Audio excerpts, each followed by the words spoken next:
Recentemente eu fiz uma viagem para Charleston, Carolina do Sul. Eu tive a oportunidade de ir a uma igreja episcopal lá no centro de Charleston. E quando eu cheguei na igreja, eles me perguntaram se eu faria uma palestra para a classe da Escola Bíblica Dominical de adultos lá, a respeito da questão o que é liberalismo. Essa aqui é uma pergunta meio estranha, porque é muito ampla em sua composição e eu tive que me esforçar um pouco para tentar ser específico a respeito de como responder a essa pergunta, por mais ampla que seja essa questão, o que é liberalismo. E eu acho que é importante entendermos algumas dessas categorias gerais, porque elas são usadas com tanta frequência, às vezes de forma bastante livre na nossa cultura. Então vamos pegar a palavra e colocar ela aqui no quadro. Liberalismo. Vamos pegar as últimas... Eu vou começar assim de trás para frente. Deixa eu observar as últimas letras da palavra. Sempre que nós vemos esse sufixo anexado a uma palavra, sabemos que esse sufixo ismo, significa que toda uma carga de ideias está ligada à raiz. Que um ismo é uma vida e uma visão do mundo, uma filosofia fundamental. Uma coisa é acreditar na existência humana, outra coisa é acreditar no existencialismo. Todos nós somos humanos, isso não significa que todos nós abraçamos o humanismo. Então, assim que colocarmos essas últimas letras ismo, estamos falando assim agora sobre uma filosofia ou um sistema, uma forma sistemática de pensar. Então existe uma estrutura inteira com um ismo anexado a ela que é chamada liberalismo. Agora, para entender o ismo, temos que ir agora e olhar para a raiz. O restante aqui contido aqui a raiz da palavra é a palavra libera. Se você conhece o latim, sabe que essa palavra originalmente significa simplesmente livre. Você obtém a palavra livre-arbitrio, que significa livre-arbítrio em latim. Você tem a palavra libertas, que é a palavra de qual extraímos a palavra inglesa liberty. Todas essas palavras vêm da raiz latina liber, que significa livre. Eu me lembro de quando eu estava estudando lá na Europa e tentando aprender com muita dificuldade a língua holandesa. Que algumas palavras que eu tive que aprender para os meus estudos foram as duas palavras seguintes. Uma dessas palavras era a palavrinha rechtzinning, que significa ortodoxia. E, literalmente, rechtzinning significa pensamento correto ou certo. E outra palavra que eu tive que aprender foi a palavra vrijzening. E vrijzening significa liberal ou pensamento livre. Agora, por favor, tenha cuidado aqui, não me refiro a esse contraste. Normalmente contrastamos a palavra liberal com a palavra conservador, e eu acabei de dar a vocês duas palavras diferentes. Uma que era a palavra para ortodoxo e a outra palavra para liberal. E o que eu gostei aqui na palavra holandesa para ortodoxo foi que o significado do termo foi o pensamento correto. E espero e confio que sejamos conservadores ou nos classifiquemos assim como liberais ou moderados ou o que quer que seja, que todos nós queremos ser rechtzinnig, ou seja, todos nós queremos estar corretos em nosso pensamento e adequado no nosso pensamento. Agora, ser liberal, porém, nesse sentido da língua, no sentido germânico, como o sentido latino implica citar um livre pensador. Bem, livre de quê? Bem, eu acho que em seu sentido mais nobre e virtuoso, ser liberal é ser capaz de pensar criticamente no sentido de estar livre das armadilhas de todas as convenções humanas e tradições humanas. Acho que nosso pensamento deve estar debaixo da autoridade de Deus. E de acordo com as categorias dele. E nunca quero ser assim tão liberal a ponto de declarar a minha independência da autoridade de Deus. Mas eu quero ser liberal no sentido de ter um zelo positivo para descobrir a verdade de Deus onde quer que seja encontrada. Então, o autêntico liberal, historicamente, é aquele que está ansioso para buscar a verdade como, assim, tão livremente quanto possível, sem ser escravizado pelas convenções humanas. E isso, eu acredito, é um empreendimento nobre. E uma palavra nobre. E eu espero que no sentido assim que eu estou definindo liberal aqui, que todo cristão é liberal.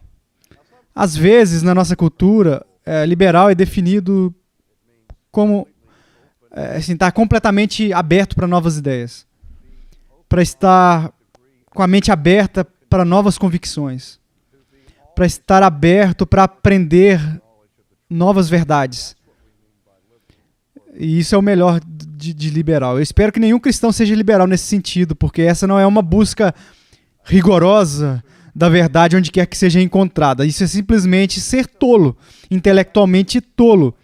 Estar aberto a qualquer esquema estúpido que desse sem examiná-lo criticamente e nunca permitindo assim que tenha convicções. Eu me lembro, claro, quando Erasmus de Roterdã estava envolvido naquele debate rigoroso com Lutero, eles continuaram na caneta. Erasmus escreveu a diatribe, Lutero respondeu com seu clássico trabalho a respeito da escravidão da vontade, e uma das críticas que Erasmus fez a respeito de Lutero foi que Lutero chegou a algumas conclusões no seu pensamento. E ele disse a Lutero, eu prefiro permanecer cético a respeito desses assuntos e ser um acadêmico puro e manter as minhas decisões para sempre em suspenso. E Lutero respondeu com veemente paixão germânica, olha, o típico Lutero teutônico, ele disse a Erasmus, fora com os céticos, fora com os acadêmicos. E nesse ponto ele disse, Spiritus Sanctus non scepticus, ou Espírito Santo não é um cético. E as verdades que ele revelou são mais certas do que a própria vida. Não fique hipnotizado ou embriagado por aqueles que parecem encontrar alguma virtude em sempre aprender e nunca chegar ao conhecimento da verdade. O cristianismo é uma religião, é uma fé que se baseia, se fundamenta em convicções e em afirmações. Lutero disse novamente a Erasmus, você não quer fazer afirmações? Ele disse, fazer afirmações é o próprio mercado do cristão. Tire as afirmações e você exclui o cristianismo. E eu acho importante que entendamos isso, para não sermos liberais no sentido de flutuar livremente e nunca pousar em qualquer tipo de verdade. Agora, além dessas visões genéricas do que nós chamamos de liberal e conservador, e como na teologia o termo liberalismo tem uma definição conceitualmente muito mais restrita do que na maneira como o termo liberal é usado apenas na linguagem comum, casual e normal. O termo liberalismo na teologia se refere a um movimento específico, com uma agenda específica e com uma teologia definida que ocorreu no cenário teológico no século XIX na Europa. Então, quando um teólogo fala sobre liberalismo, ele geralmente está falando a respeito de o que chamamos liberalismo do século XIX, teologia liberal do século XIX. E como eu disse, tem um retrato definido como uma agenda definida e assim por diante. Agora, no século XIX, uma das experiências da civilização ocidental era uma consciência crescente do encolhimento do globo. As viagens pela tecnologia moderna estavam aumentando e as culturas estavam começando a se misturar e se misturarem assim de maneiras até então sem precedentes. E o mundo ele estava se tornando um caldeirão e assim, para usar o vernáculo, o mundo estava encolhendo e ficando cada vez menor e menor. Ainda essa manhã alguém me disse, eu esbarrei num cara lá pela segunda vez, no mesmo lugar, em 2 dias, e eu não vi ele há alguns anos, 2 lugares diferentes, encontrei o mesmo cara, e ele olhou para mim e disse, rapaz, RC, é um mundo tão pequeno, não é? Então ele parou por um segundo e disse, mas com certeza eu não gostaria de ter que pintar isso. É pequeno em uma perspectiva, mas grande em outra perspectiva. O que aconteceu no século XIX foi uma consciência crescente, particularmente dos europeus ocidentais, pensadores europeus de coisas e ideias que estavam acontecendo em outras partes do mundo, no Oriente, entre as religiões islâmicas e assim por diante. E uma nova ciência surgiu na esfera do mundo acadêmico e foi a ciência da religião comparada. Então, os estudantes da religião na Europa Ocidental não se contentaram apenas em estudar o cristianismo ou comparar ele com o judaísmo. Agora eles queriam estudar o Islã, o budismo, o hinduísmo, shintoísmo, taoísmo e assim por diante. E eles olharam para todas as diferentes religiões do mundo. E o que saiu dessa nova ciência da religião comparada foi um esforço para examinar todas as diferentes religiões do mundo. E eles descobriram o núcleo essencial que poderia ser encontrado correndo de várias maneiras e listas e fios em todas essas várias religiões diferentes do mundo. Na Bolsa de Estudos alemã, por exemplo, havia uma palavra em alemão que começou a aparecer repetidamente em publicações acadêmicas, em livros e artigos de periódicos e assim por diante. Tornou-se assim quase uma palavra da moda no playground dos teólogos do século XIX e era a palavra alemã Wesen. Agora, se você sabe alguma coisa de alemão, você sabe que a palavra Wesen vem do particípio alemão, uma forma assim do verbo ser, que significa simplesmente ser, ou essência.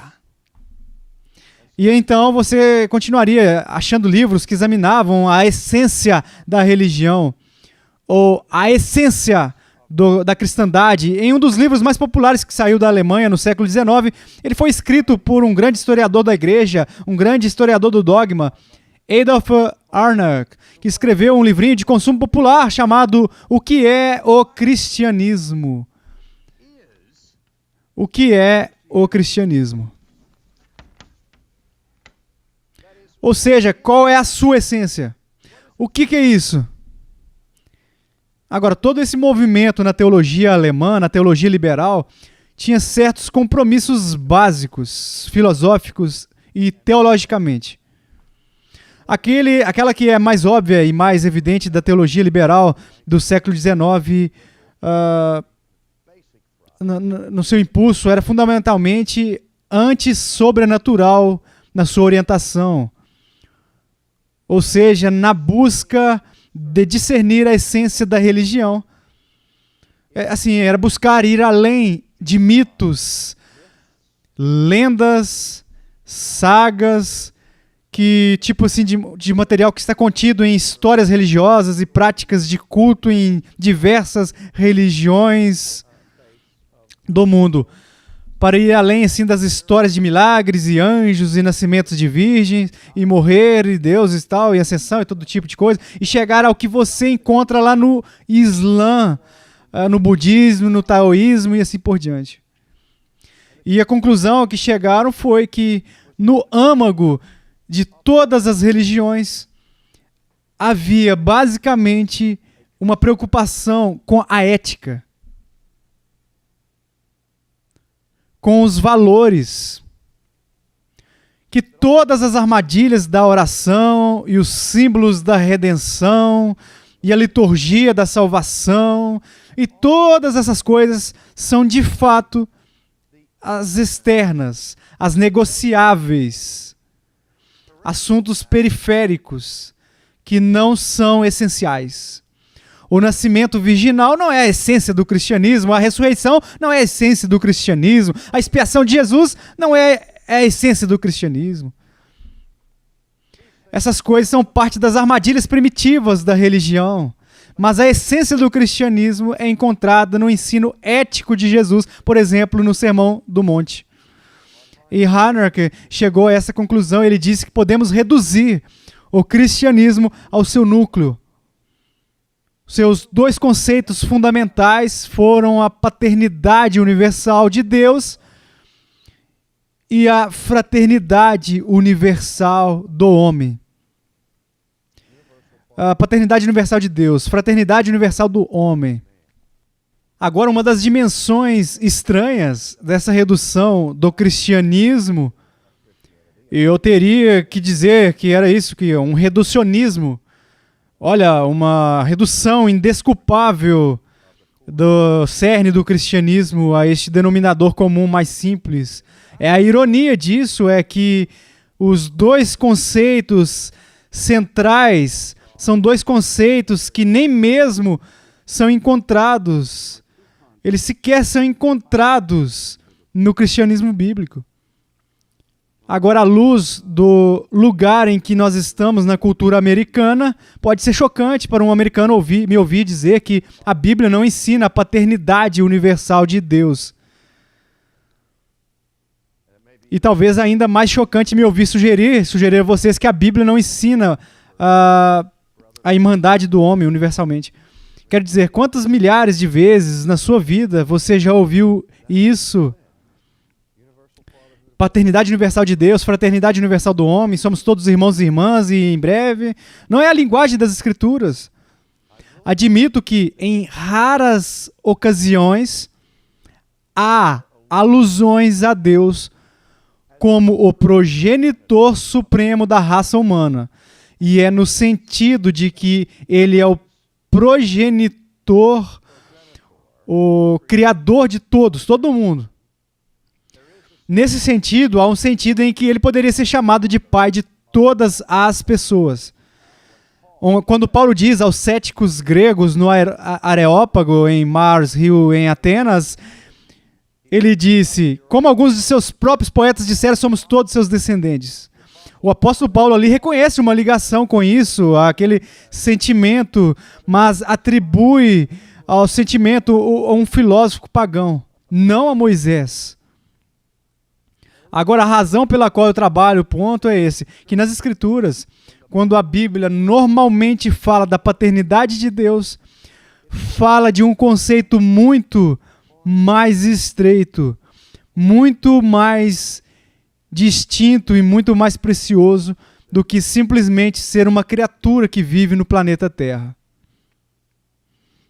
Vá com um grupo de cristãos, ouça eles orar em uma reunião de oração em casa ou um estudo bíblico e, invariavelmente, quando os cristãos oram em voz alta, um após o outro, eles se dirigem a Deus como? Eles começarão a oração deles dizendo, Pai, ou Nosso Pai Celestial. É a expressão mais comum que nós, como cristãos, usamos para nos dirigir a Deus. E o porquê? Por que não? Quando o nosso Senhor nos ensinou a orar, Ele disse, quando vocês orarem, dizem o quê? Pai nosso, que estás nos céus, santificado seja o teu nome. O que poderia ser mais básico para o cristianismo do que se dirigir a Deus como Pai? Joaquim Jeremias, o estudioso alemão do Novo Testamento, fez pesquisas sobre as orações dos antigos israelitas. E a conclusão dele é que não há um único exemplo em qualquer lugar na literatura judaica, incluindo o Antigo Testamento, o Talmud, o Targum e assim por diante, até o século X depois de Cristo, onde um judeu se dirige a Deus diretamente como Pai. Que simplesmente não foi feito. As pessoas falavam da paternidade de Deus entre o povo judeu, mas ninguém dirigia-se a ele diretamente, Pai. Jeremias diz que você não encontra isso até o século X depois de Cristo lá na Itália. No entanto, no Novo Testamento, nós temos o registro de um judeu, um rabino judeu, que tem muitas orações registradas para a posteridade. Então, em cada oração que ele orou, exceto uma, ele se dirigiu diretamente a Deus como Pai. E este é Jesus de Nazaré.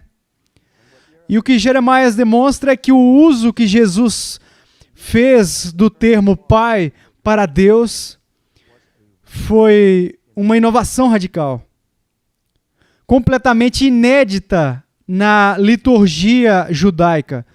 E o que ele fez no seu afastamento radical das convenções, ele convidou os seus seguidores a seguirem e se envolverem.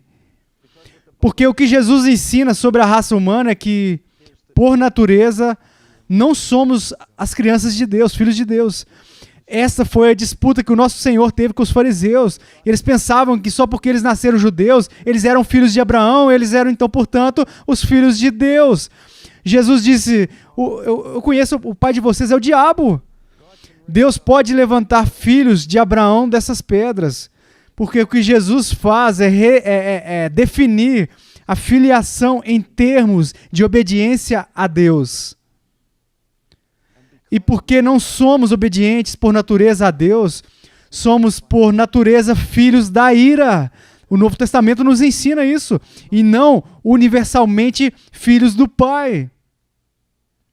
A única maneira pela qual nós temos o direito de chamar Deus de Pai, de clamar Abá na sua presença, é porque nós fomos adotados. E a mensagem bíblica de filiação e filiação no corpo de Cristo está enraizada e fundamentada neste conceito de adoção, que somente Cristo é o Filho natural de Deus. Então, somente se você está em Cristo, você se torna um membro da família de Deus. É a igreja no Novo Testamento que é chamada de família de Deus. É a igreja no Novo Testamento que é chamada de família de Deus. E esse conceito único de redenção por intermédio da adoção é completamente obscurecido quando nós falamos sobre a paternidade universal de Deus. Você entende isso? Ainda mais é este conceito de que falou Hanak, a fraternidade universal do homem. A Bíblia não ensina a fraternidade universal do homem. De novo, o Novo Testamento enxerga a irmandade como algo distinto, restritivo e especial para aqueles que estão em Cristo. Que existe uma irmandade de todos aqueles que têm comunhão no amado, que são convidados para o sacramento da ceia do Senhor, que são marcados pelo sinal do batismo e que estão na família de Deus. Fora da comunhão da igreja, essa irmandade não se estende. Agora, o que a Bíblia ensina? A Bíblia não ensina a fraternidade universal do homem, ela ensina a proximidade universal do homem. Biblicamente, nem todos os homens são meus irmãos. Se você é cristão, você é meu irmão ou minha irmã. Se você não é meu irmão ou minha irmã no sentido no Novo Testamento. Mas se você é meu irmão ou minha irmã, teologicamente e biblicamente, nesse sentido, você é meu próximo. Este é o ponto que Jesus enfatizou. Olha, os fariseus queriam limitar a proximidade e a ordem de tratar cada pessoa no mundo para amar o próximo como a mim mesmo, assim. Então, para aqueles que simplesmente se vivesse próximo de mim. E eles vieram até Jesus com a pergunta, quem é o meu próximo? Você sabe como ele respondeu, né? Ele diz, um homem desceu de Jericó e caiu nas mãos de ladrões. E ele foi ignorado pelo clero. E um samaritano desprezado veio e ministrou àquele homem, curou as suas feridas, alcançou, pegou do seu próprio bolso e pagou os cuidados físicos dele. Jesus conta a história do bom samaritano para comunicar que todo mundo é o meu próximo. E o grande mandamento, amar a Deus com toda a minha mente, alma, força, coração e mente, todos, e o meu próximo como eu a si mesmo, significa que eu devo tratar todos neste mundo com dignidade, com justiça, com retidão, com caridade. E nesse sentido, existe uma obrigação universal para com todos no mundo.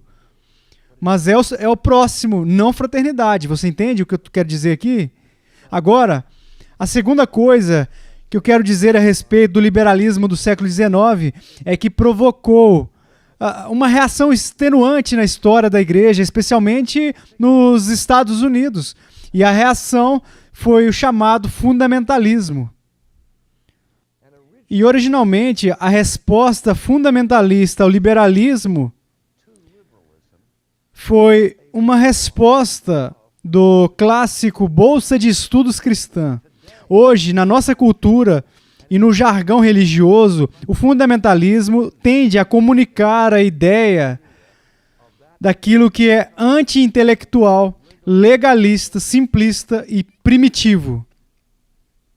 Mas, historicamente, no debate entre liberalismo e fundamentalismo, os fundamentalistas, assim são chamados, não porque quiseram reduzir o cristianismo a 5 ou 6 pontos fundamentais, mas eles disseram, veja, há muitos assuntos em teologia que estão abertos para discussão, que nós podemos diferir entre nós em teologia em uma ampla diversidade de maneiras e pontos. Luteranos discordam dos batistas e batistas discordam dos presbiterianos, presbiterianos discordam dos episcopais e tudo isso. Mas que existe um essencial, existe um enzen ao cristianismo, existe um núcleo essencial. Há uma condição sine qua non para o cristianismo histórico. Existem certos preceitos fundamentais que são tão fundamentais para o cristianismo histórico que se você os negar, você está negando a própria essência do cristianismo bíblico.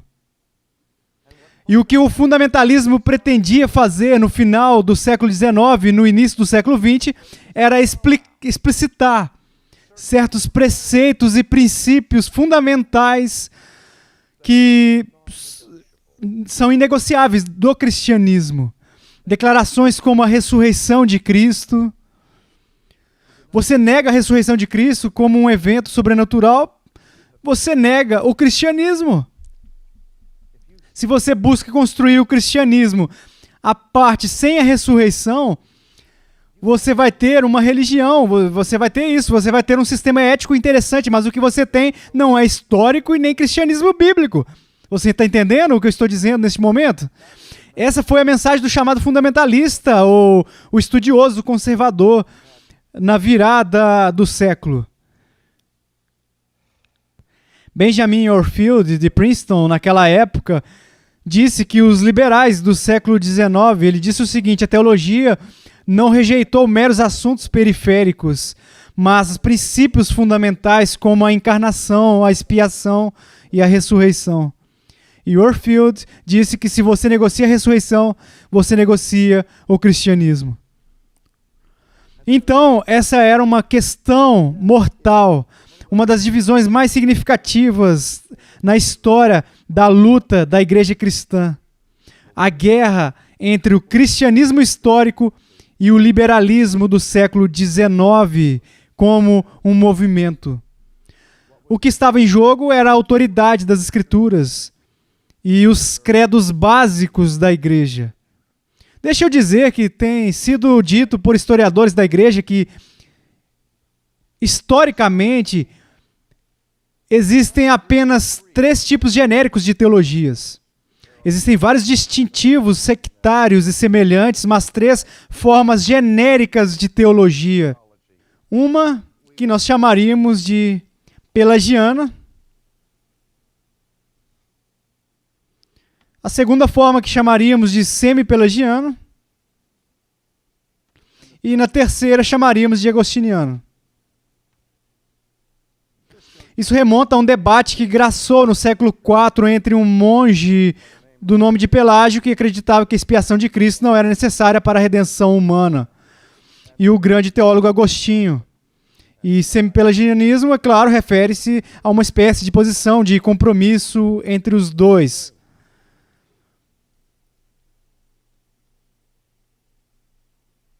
Esse historiador da igreja que mencionei diz que o debate entre o semi-pelagianismo e o agostinianismo é um debate que se arrasta há 2000 anos e continuará a dividir cristãos até que Cristo volte. É basicamente o debate entre calvinismo e arminianismo. mas é um debate entre os cristãos. É um debate de assuntos importantes, mas assuntos que não são essenciais, não são enzen da igreja, não esse enzen da igreja, não é o enzen da igreja. Certamente questões como a sua visão da predestinação influenciarão o que nós chamaríamos de BNS, ou seja, bem-estar da igreja, mas não necessariamente toca assim na própria essência do cristianismo. Você pode divergir nessas coisas e ainda ser cristão, mas o que esse historiador da igreja estava dizendo é que o pelagianismo não é fundamentalmente apenas não cristão, mas anticristão. E ele teria colocado a teologia liberal do século XIX nessa categoria de anticristã e teologia não cristã. Agora eu continuo falando sobre o liberalismo do século XIX. Eu gostaria de poder dizer a vocês que o liberalismo do século XIX viveu sua hora no palco, fez barulho na panela, na cena da história, um ponto assim no alcance do radar do tempo no século XIX, e a igreja recuperou o bom senso e derrotou ele, de forma assim completa e sólida na virada do século, e que agora é apenas uma questão de interesse histórico. Eu diria que o maior apogeu da teologia do século XIX, no preceito mais fundamental que ele ensinou e abraçou, está agora. Estamos vivendo no que os teólogos contemporâneos chamam da era do neoliberalismo. Basicamente, os pontos centrais e cardeais da teologia do século XIX têm em muitos círculos, em muitas instituições e em muitas denominações. Não simplesmente assim fez incursões, senhoras e senhores, mas tem, de fato, sim, triunfou e ganhou, adquiriu o controle.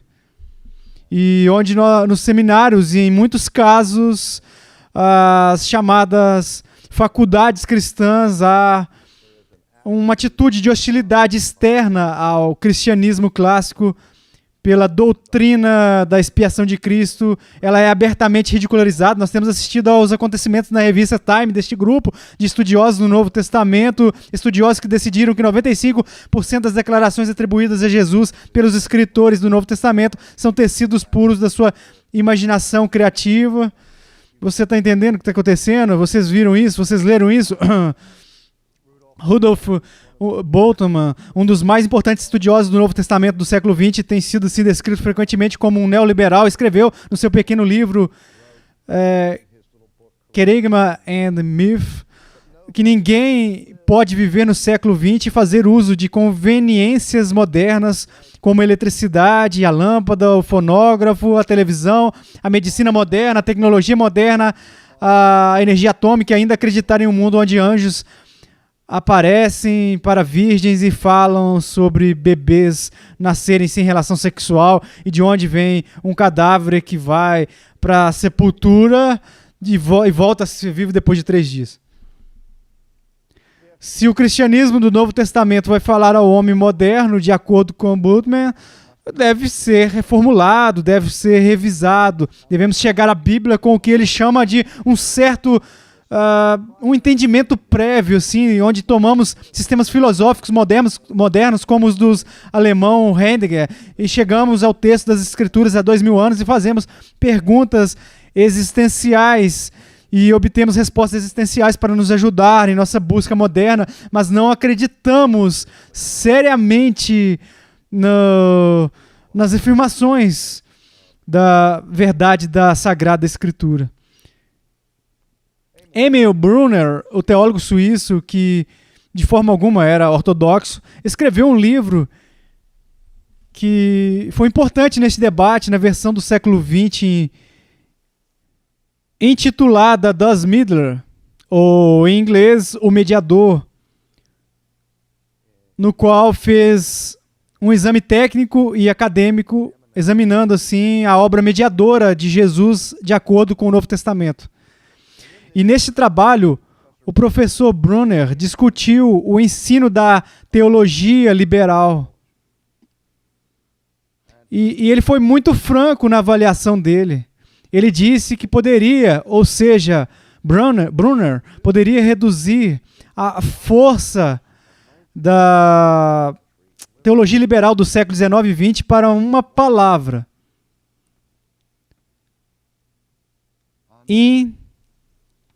incredulidade. A hostilidade às Escrituras, a hostilidade ao ensino fundamental do Novo Testamento, da pessoa e a obra de Cristo, não pode ser vista como uma mera diferença de opinião sobre questões negociáveis do cristianismo bíblico. Acho que Brunner acertou em cheio. Isso é descrença, e porque as pessoas não têm integridade e honestidade para dizer isso. Vocês entendem? Uma crise aconteceu e, de repente, uma geração de ministros foi educada no liberalismo do século XIX. E eles não tinham nenhum evangelho bíblico para pregar. Eles não acreditavam. E é simples assim. Mas eles tiveram que justificar os seus trabalhos, empregos, eles tiveram que justificar suas profissões. E então eles tentaram substituir o cristianismo bíblico, este conceito do século XIX, da paternidade universal de Deus e o programa da agenda social. Não é que a igreja cristã não tenha uma agenda de ação social, deveria. Mas a questão é que eles disseram que tudo o que nos resta são as questões éticas a serem envolvidas. Essa é a razão da existência da igreja, não por questões de redenção pessoal.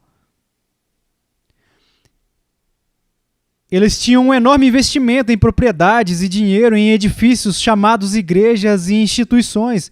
O que eles vão fazer? O ministério e o clero vão se levantar e dizer: a propósito, nós não acreditamos nisso mais. Então vamos transformar nossas igrejas em museus. A propósito, foi o que aconteceu na Europa. Na Escócia, 4% agora das pessoas na Escócia, a Casa da Reforma Escocesa, 4% dos escoceses são membros de igrejas e 95% desses 4% frequentam um lugar de teologia, igrejas liberais. Teologia liberal. Como você sabe se a igreja abraçou essa teologia do liberalismo? Veja as declarações que se faz, por exemplo, a respeito da ética que ensinam. O jornal está cheio diariamente de denominações que lutam com princípios básicos como se é ético que as pessoas se envolvam em atividades sexuais fora da santidade do casamento. Quando na história da igreja cristã tal questão foi sequer debatida? Antes que as pessoas dissessem: eu simplesmente não concordo com a ética de Jesus e dos ensinamentos de Jesus, que é a santidade do casamento e tal. Eu acho que ele está louco, eu não quero ter nada a ver com isso. Mas quando alguém já teve a audácia no passado de tentar fazer a lei da igreja dizer que as relações sexuais pré-matrimoniais e extraconjugais estão dentro do que é permitido e da permissão da lei de Deus. Veja, a teologia liberal não é apenas redenção antissobrenatural e antipessoal. Ela está na sua core antinomiana. Isto é manifestamente hostil à lei de Deus. E nesse ponto, provoca conflito com o cristianismo ortodoxo. Senhoras e senhores, se ninguém nunca chamou vocês de tacanho, uma pessoa baixa, vocês podem fazer um questionamento da alma de vocês nos dias de hoje. Porque se vocês levarem e pegarem o termo mais leve da palavra de Deus nessa época e nesta geração, alguém vai chamar vocês de puritano, ou vitoriano, ou revoltado radical, reacionário, conservador, ou algo assim. Mas não vamos cometer um erro, que o liberalismo na teologia, não passou a significar uma simples busca honesta e rigorosa pela verdade, onde ela pode ser encontrada. Não significa simplesmente que nós estamos livres das convenções humanas no nosso pensamento. Fora com o conservadorismo, que é mero reacionarismo. Os fariseus eram conservadores. Os fariseus exaltavam as convenções e tradições da humanidade.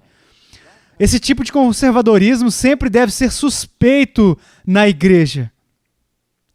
O único tipo de conservadorismo que Deus deseja é a paixão de conservar a verdade que Ele entregou por intermédio da sua obra. E que é a nossa obrigação conservar. E não negociar, porque o tipo particular de liberalismo que se tornou generalizado na igreja ocidental está no fundo, eu estou convencido, é um anticristianismo. E isso provocou a crise que eu acredito que os cristãos deveriam estar dispostos a morrer e lutar. Porque o liberalismo não é simplesmente redefinir Cristo, mas tira Cristo, a pessoa de Cristo, a obra de Cristo. São removidos. Eu fui para um seminário onde a doutrina da expiação foi recebida com uma abertura hostil por parte do corpo docente. Quando tentava se encontrar as pessoas na igreja, elas simplesmente não acreditavam em mim. Eles disseram, esses homens são teólogos, eles são ministros, você não vai realmente nos dizer que os ministros não acreditam. E eu queria sacudir as pessoas pela garganta assim e dizer, quem matou Jesus em primeiro lugar? O que torna as pessoas tão ingênuas de pensar que os ministros acreditam automaticamente o que eles professam acreditar. Uma das motivações mais fortes que as pessoas têm quando estão na faculdade e na universidade para estudar religião, estudar teologia, é contestar ela. Devemos estar cientes disso. E todos os dias são ordenadas pessoas que são abertamente hostis ao cristianismo bíblico.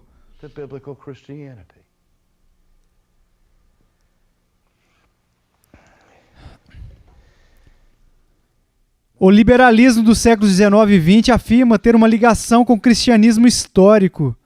Mas o cristianismo histórico, assim, com o qual afirma ter vínculo, é fundamentalmente negado. Eu não sei uma boa maneira de dizer isso, mas digo que o cristianismo liberal não é o cristianismo em absoluto. Acredito que o liberalismo, em sua tentativa de ser cristão, é a maior ameaça ao cristianismo neste mundo.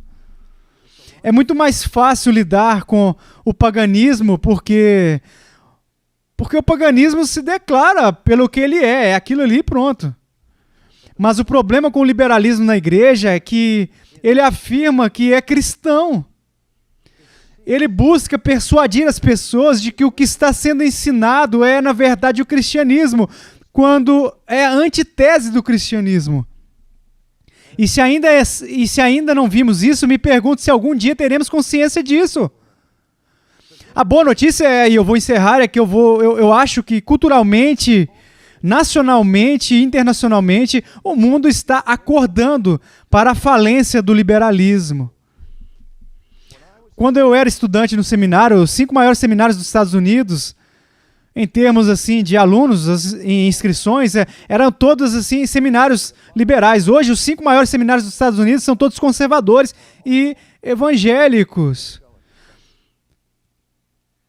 Quando eu era um estudante no seminário, as igrejas que obtinham um crescimento mais rápido, eram as igrejas liberais, onde as igrejas evangélicas lutavam para sobreviver. As igrejas liberais nos últimos 20 anos, no entanto, têm perdido, em alguns casos, 100 mil membros por ano por denominação, lutando para ter uma fusão após a outra, apenas para se manterem vivos, enquanto as igrejas que estão crescendo aos trancos e barrancos são as igrejas onde as escrituras estão sendo pregadas e onde o cristianismo clássico é abraçado e proclamado. e vimos uma mudança completa. Estamos vendo o declínio do liberalismo e o ressurgimento do cristianismo bíblico. E eu espero que entendamos que esta crise é uma batalha por nada menos que o mesmo sendo assim do cristianismo bíblico.